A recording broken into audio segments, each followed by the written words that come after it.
I want this to be a place that brings spiritual connection. This may look like an average religious gathering, but this is no ordinary church service. This is the Asatru Folk Assembly, known simply as the AFA, a fringe heathen group that mandates their members have Northern European heritage, a whites-only church in 21st century America. They represent a disturbing trend in contemporary white nationalism, the co-opting of heathen symbols and myths to promote racial purity and fears of a white genocide.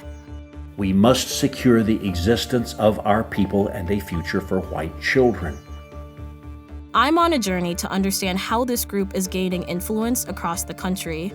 So the requirements to be part of the Asatru Folk Assembly, you do have to be of Native European descent. And they say they're good people, so I'm going to take their word for it.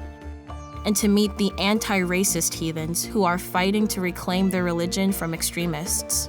I'm doing everything that I can do that shows their evil deeds that they do behind those doors. The vast majority are white men who are fragile, weak, and need a sense of purpose, and they find that in the fact that they say they can celebrate their whiteness. It's foul, it's disgusting.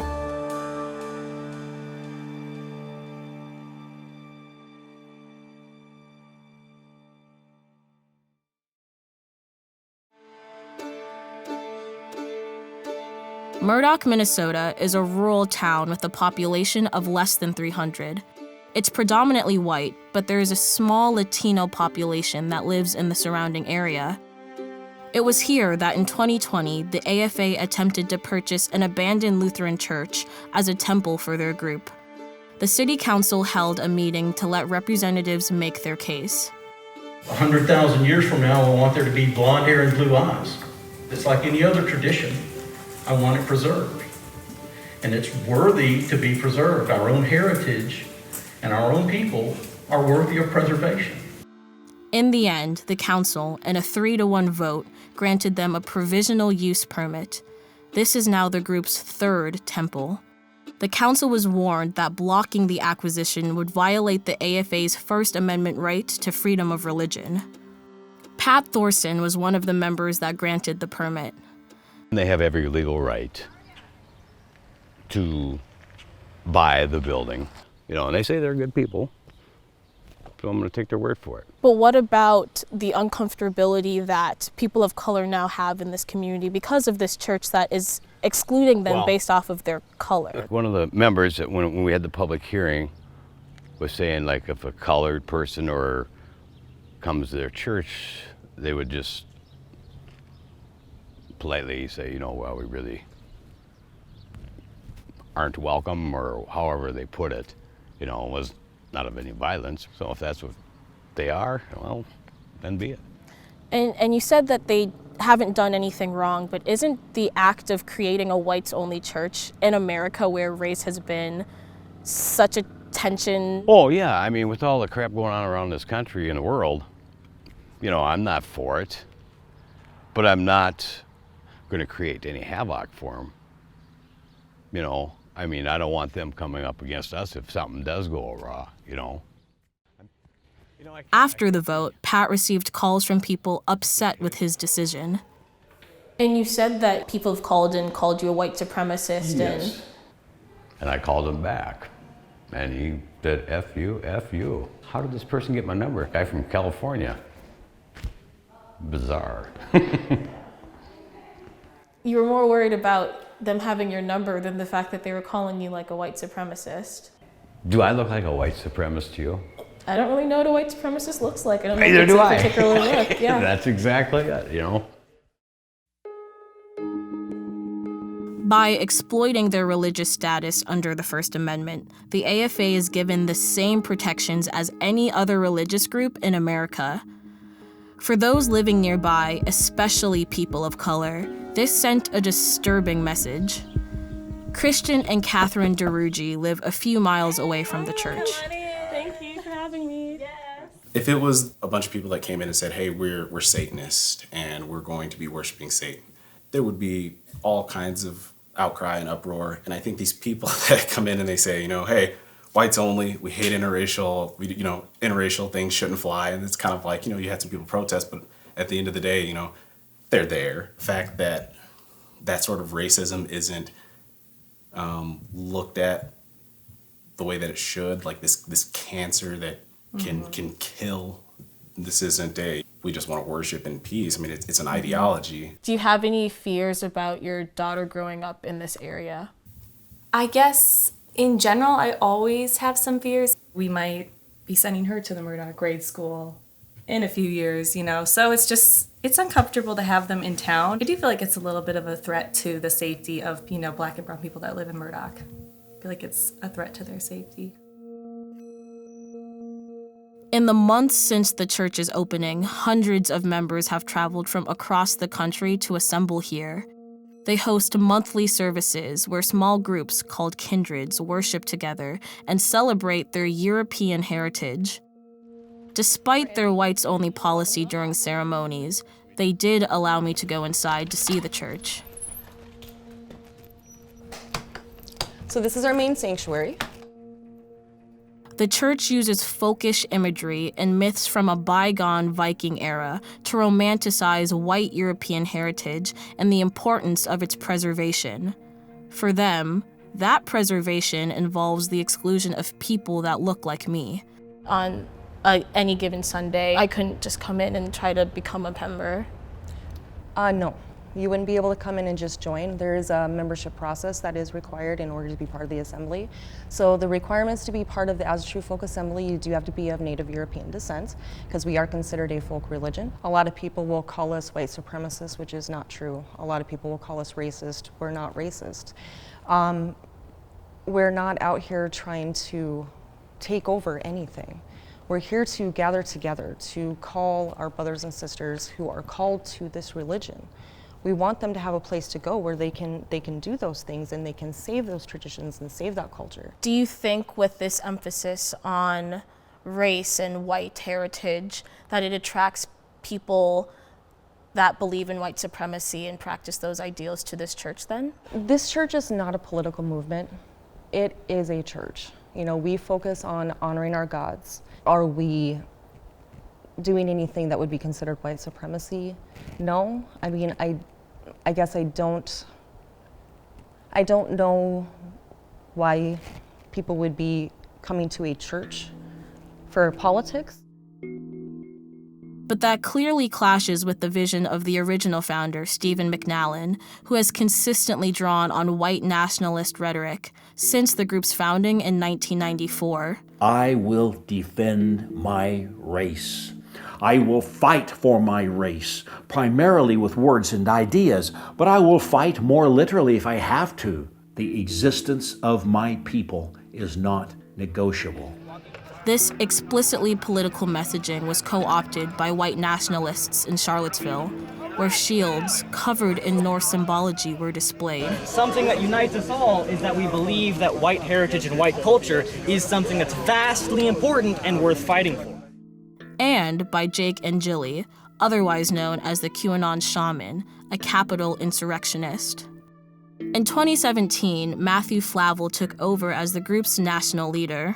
He claims members of the AFA weren't at the Charlottesville rally, but I was curious to hear his thoughts about heathen symbols being used there. When you saw the pictures of people waving Assature symbols in Charlottesville, other groups have denounced that in this group. Well, I don't denounce that. I'm not in the denouncing business. I think that was a very complicated situation. There's a lot of things going on there, but we encourage members of our faith to participate in legal and appropriate ways, however they'd like in the political process.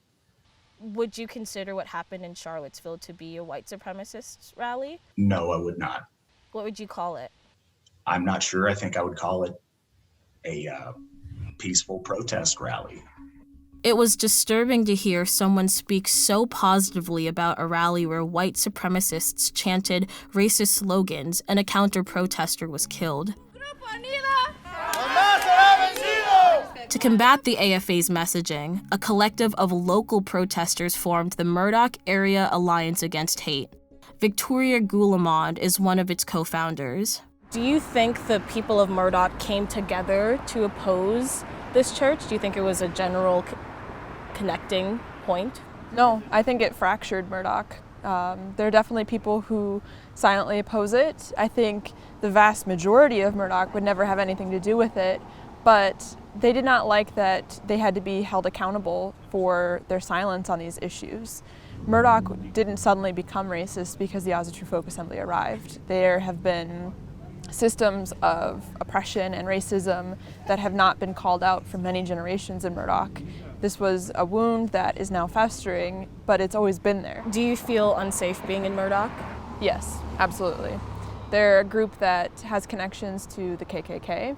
They're a group that has connections to really violent white supremacist groups. Their ideology is very tantalizing to those who are impoverished, those who feel like they've suffered, those who feel like they don't have a place. It preys on our natural instinct to want to feel special. But there is another, very different side to the heathen faith. I've come to the annual Asatru Festival in Indiana, a place where those who oppose the extremism of the AFA come to celebrate the heathen religion. They worship the same Nordic gods, but this is an inclusive and anti-racist event where people of color and members of the LGBTQ community are encouraged to join. That's Prime.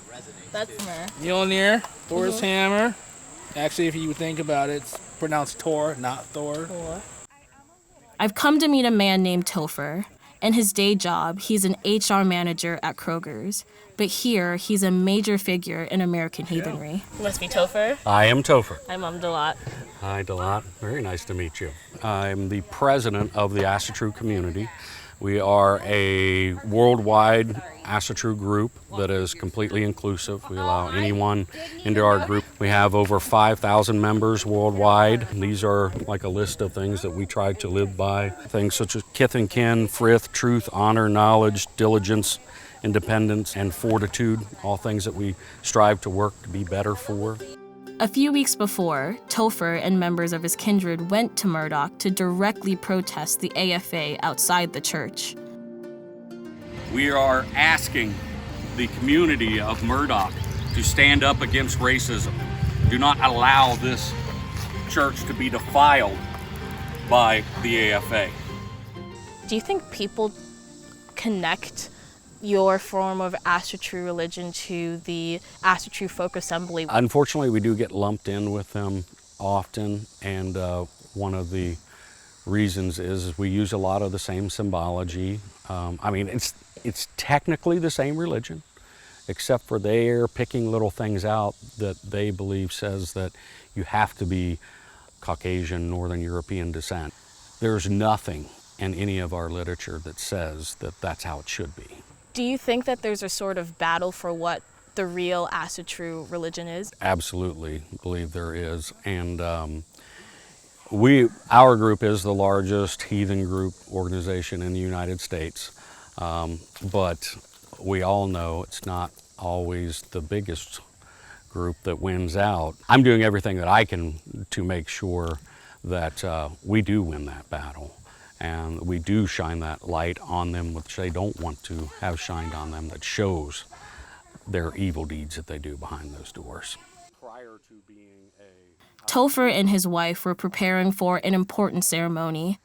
He was transitioning from a warrior to a sage, one of the most significant positions in heathenry. So I'm going to get ready and put this on and get myself all prettied up and ready for the bloat. Do you want me to put it up? Yeah, can you put it like up somehow, like do the top up and then the... Hello everybody. Hello. Hey, Sal. Hey. Hey.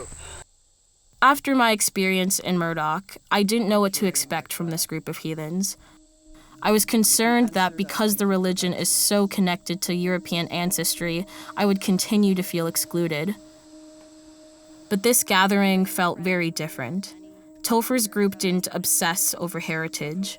This was more about community, ritual, and connecting with the past. While I'm not a part of the Asatru religion, thank you for allowing us to be a part of this and a part of your saging, and to really allow people to see what the Asatru can really be about. Hail Topher. Hail Topher. Topher. Yes. When you are ready, Open your eyes and see the world as a sage. I see the world again for the first time. And I see many points of light that I will touch. Hail to you that come here for me. Hail to the gods. Thank you all. Thank you so much, my friend. Thank you. I need more mead. One of our overarching questions with this film is whether or not you can celebrate your heritage without being exclusionary and racist. Do you think that's possible? Absolutely. I'm not a full-blooded Norse, you know. I'm more British and Celtic than I am anything else, but it just would make no sense to me at all to tell somebody that they couldn't worship with me. I want to stop them. This is their third temple that they're building, and I don't want to see hate continue to spread in the United States. I want to be part of, not to sound cheesy, but I want to be part of the solution, not the problem, you know. So I think we can win.